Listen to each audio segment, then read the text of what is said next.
Things started out pretty rough, to be honest. My second husband at the time, he was kicked out the Navy. We were in Cali and they put him out the Navy. Now, he didn't want to go back to his home state. And when you're in a Navy town, once you are kicked out of the Navy, it is extremely difficult to find a job. So he was out of work, so he came to stay with me at my apartment. You know, he did things like kept the house clean, he did the cooking, and sometimes he would even babysit my son, like if my son wasn't feeling well. But my son normally went to the CDC, which is the Child Development Center on base, because the facilities were very, very nice. So my son usually went to the CDC, or I had a babysitter for him. So he had to move in with me for a few weeks because I actually got military housing, and it was a brand new military housing. It was beautiful. It was newly built. It was 3 stories. It had a big old garage. The garage was so big that my son used to drive around in this little kitty drivable truck that I bought him. I bought that for him even before he was born. And he used to drive around in there with his little friends from the babysitter that was across the street. And I used to call that house my son's house because he was spoiled. He was super spoiled. He had everything before he was even born. So I used to call that house my son's house because in all actuality, if you don't have any dependents, then you don't really get military housing. So it was my son's house. Now, there was a huge tragic memory that happened while I was living in that house. It was actually Santee, California. And the tragedy was with a former friend who attempted to take her own life. But I'll get to that because that was actually one of the biggest traumatic experiences that I've experienced in my life. And it haunted me. It haunted me for years and years. But as I said, I'll get to that. But he fortunately, you know, he got a job in like some kind of steel place. And that's because he's bilingual and you had to be bilingual. So he got a job there for a few weeks and then he had to quit. Either he had to quit or they let him go. I don't remember, to be honest, about that part. I don't remember. But I know I got orders to Washington State, Bremerton to be exact. And a friend of mine, she was the apartment manager.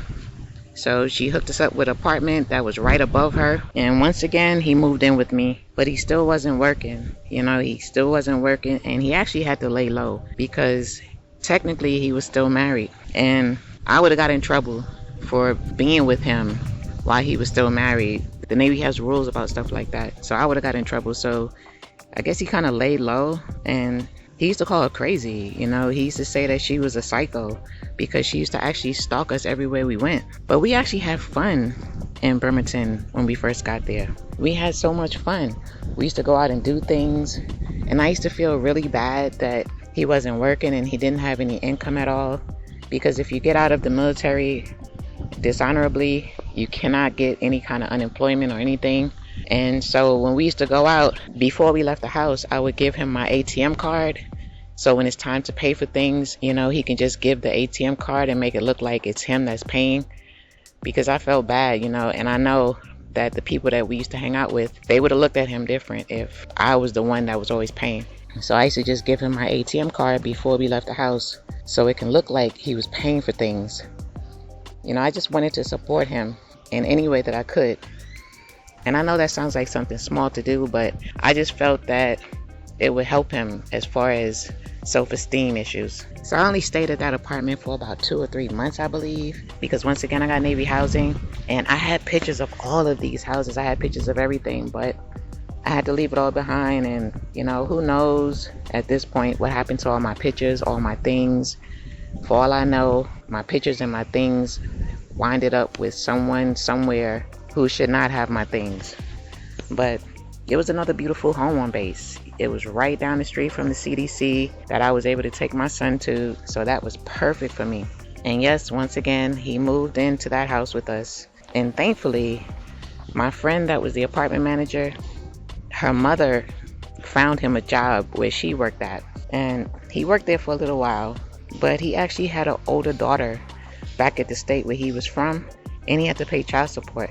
And don't forget the child that was on the way, so he had to pay child support for that child as well.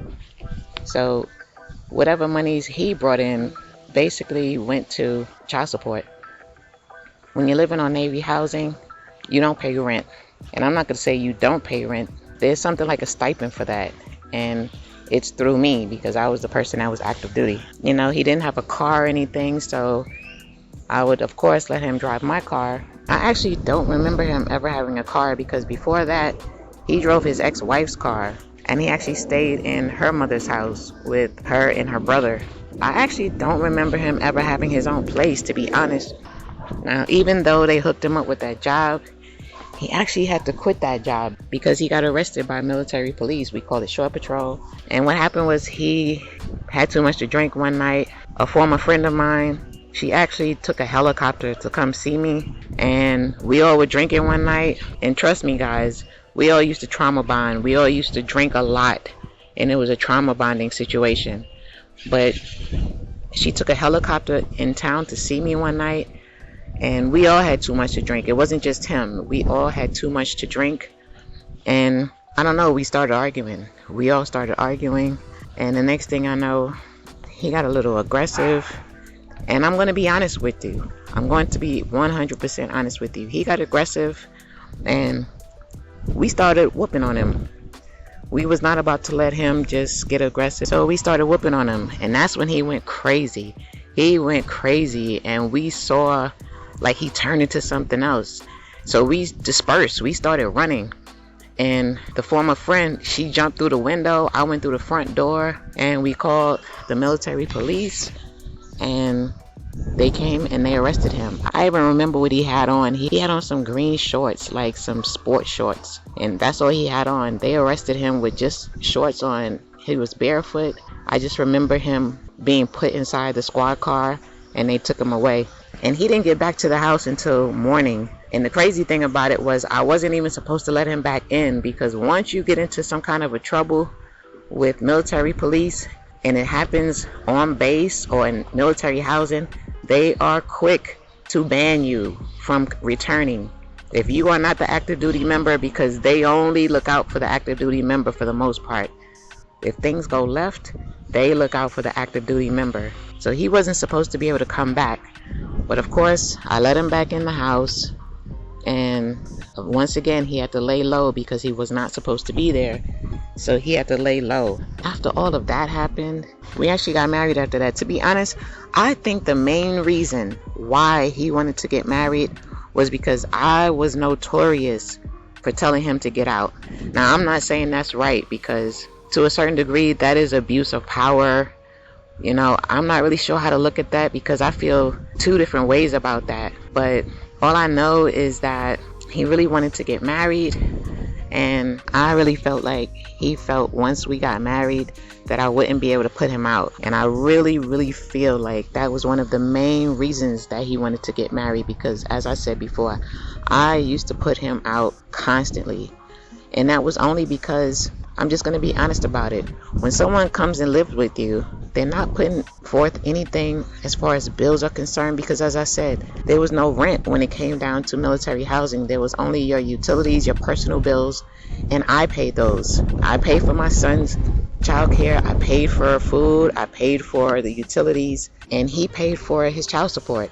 Yes, he cooked and cleaned sometimes, but if you're living there, isn't that something you're supposed to do anyway? So you can't really just move in with someone and now you want to control the environment just because you're a man. It just doesn't work that way, at least not for me. You have to earn the title of being the man of the house. If I am the one doing everything, if I am the one holding down everything, if I am the one leading the family, and the majority of what you bring to the table is a lot of aggression, fights, a lot of control, then yes, when I got angry, I would say get out. And as I said before, I'm not saying that's right, I'm just being honest about it. A perfect example of something like that is I remember when he was supposed to be babysitting my son one night because I had duty. And when you have duty, you have to stay on base, because I had a duty to where I would have to patrol the barracks areas, and so you have to stay on base for 24 hours. You cannot leave that base for any reason for 24 hours. You even have to sleep on base. And at that duty station, they actually provided an apartment for those who have to stay overnight. And I left my son with him, you know, thinking that he was in good hands. And he even brought my son up to the base to come and spend some time with me, We all ate together. We all took a nap together. And then he said he was going back to the house and that he was going to leave my son with the female who actually introduced us in the first place, the one who used to call herself his sister. And I said that was fine. And what happened was I kept calling him and he wasn't answering. And the next thing you know, she called me hours later asking me where he was at, because he dropped my son off at her house and that was it. No one ever heard from him again.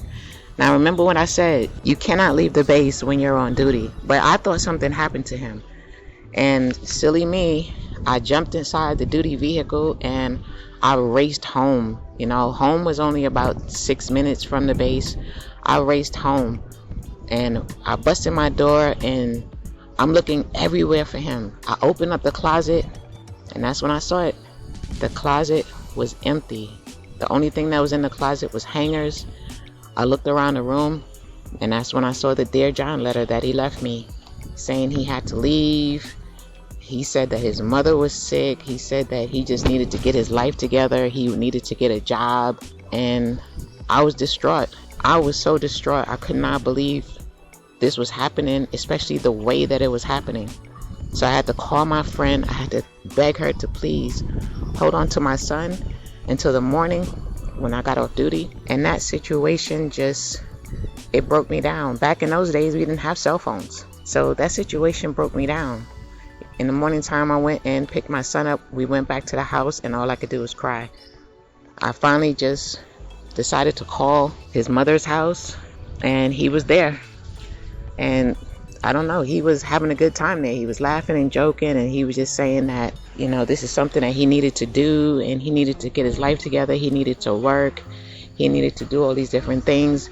But I needed to know why he did it in that manner. That was so important for me to know why he did it the way that he did it. I just could not understand that when we were just together. We were just eating together. We just had a nap together. He said nothing. I had no idea he was going to drop my son off. And at the time, he was actually working at Applebee's, cleaning Applebee's up at night when it closed. So I thought that he was at work. In the meantime, he was actually on a bus on the way back to Philadelphia. The way he did that was so grimy to me. It was just incredible. And I got depressed because of that.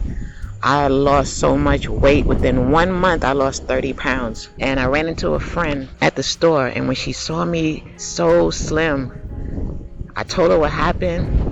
And she was like, forget him. Let's get you back on track. And she moved in with me. And once she moved in with me, everything changed. Everything changed. She lifted my spirits. I know she was like a spirit guide for me. I know the Most High sent her to me because she lifted my spirits. She used to work on base and she used to get off at 11 o'clock at night. And so we used to throw midnight barbecues. We started having fun. She started introducing me to fun again. And we started having a lot of fun. I remember that was around the time that the woman who raised me out of nowhere sent me $500. And that was weird because she's never done that before. So she sent me $500 and I actually took that $500 and bought my son 5 pairs of sneakers. But she and I had a ton of fun. You know, we had so much fun. And I actually still used to speak to him every day. I still used to speak to him every day. But he said he was going out there to work, but he was all over the streets. He was going out to the bars and all kinds of stuff. And one day at work, as I was on duty, I met someone. My friend and I, we used to call him Finey. We used to call him Finey because he was so fine. It was incredible. He was fine. And we used to call him Finey. His name was Antoine, but we used to call him Twan. Now, before I met Twan, I used to call my ex-husband every day, several times a day. It was like I was chasing him. It was like I was begging and begging for him to come back. And I think he kind of let that go to his head because he just pretty much let me beg and just kept saying, you know, he'll think about it, maybe.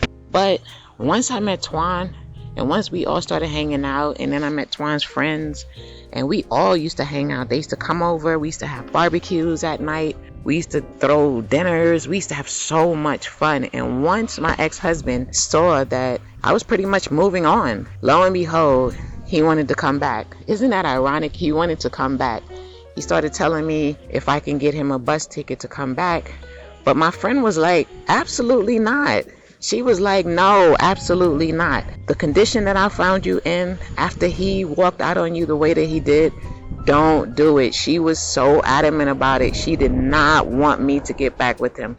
I'll be honest with you guys. I still had love for him. I can't just turn off love just that quick. But on the same token, me and Twan were getting along great. I mean, he was a great guy. He was great. And we were getting along great. And I flat out told my ex, you know what? I'm seeing someone. And to be honest, I'm not going to stop seeing him. If you want to come back, then that's on you. But I'm not going to stop seeing him. And he agreed to that. He said, fine, just get me the bus ticket. I remember when she and I went to go pick him up from the bus station, she sat in the back seat. She was pissed. She was pissed off that I was picking him up. And the crazy thing about it is, you know, I told Twan about the situation, and even though he had to come back and live with me, Twan used to still come and pick me up right in the driveway, right at the house, for us to go out on dates. And my ex-husband was okay with that. Every time I would come back from going to hang out with Twan, he would have some romantic candle scene going on to try to get my attention. And I see that differently now, but at the time I just thought it was romance. You know, I see that in a totally different eye now, to be honest, because as I said, at the time I thought that was romance, but I don't know, that could have been a whole different thing, because lo and behold, I told Twan we had to stop seeing each other. And I actually did not want to, but something was telling me to cut him off, and that's exactly what I did. I cut him off. And then he really wanted to get married. He actually wanted my friend to move out because she was still living there. He actually wanted my friend to move out, and I didn't want her to move out. He was so adamant about us getting married. He was so adamant about us having a baby. So we tried and we tried and we tried. We tried to have a child. At the time I was on something called Depo-Provera, and I stopped taking the shots, and we just kept trying to have a child. And finally, I got pregnant, and I found out that I was pregnant with twins, and he wanted to run and get married. So my friend had to move out, and I could see in her face she was hurt about that. And I felt like crap, you know, but I was pregnant and we were getting married. So it was just not going to work out. And that's my fault, because that was a bad decision on my part. That was a bad decision on my part, because when he walked out on me, she was the one that was there. So that was straight up disloyalty on my part.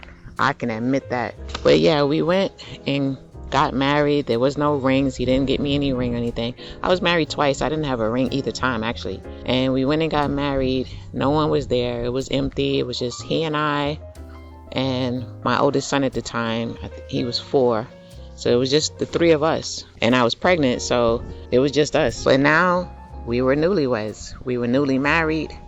We had twins on the way. And I just thought it was a new beginning. I was about 5 or 6 months pregnant, I think. But as soon as I said I do, and well into my pregnancy, I was stepping into like my 3rd trimester, things just started changing. Listen, guys, when it comes to love, I believe that's the area where we make the most mistakes. Okay, we make the most bad choices that affects us for the long run. But that's not for us to beat ourselves up over. We learn to do better. We learn to choose better. We take accountability for our part, and we just move forward. We do our best. That's all we can do. I don't think allowing someone to move in with you is wrong, but from my experience, something is definitely not right if you have to keep telling that person to get out because they want to control the environment that you built from the ground up without even putting in any equal effort. Like telling someone to leave, to me, you can look at that as wrong. I can admit that. But it's not okay to allow somebody to just take over your environment just because they feel that they're entitled to. And then you feel obligated out of love. I think the safest bet, I've come to learn that I think the safest bet is for both parties to have something to bring to the table. You know, that way there's no doubt as to if somebody's being with you for convenience. That doesn't feel good, especially if you notice that that's their pattern. They live with different people for convenience. They have a habit of doing that. And I noticed that even after our relationship was over. I'm learning, guys. So yeah, I had to go through it to grow from it. But still, that was still just the beginning.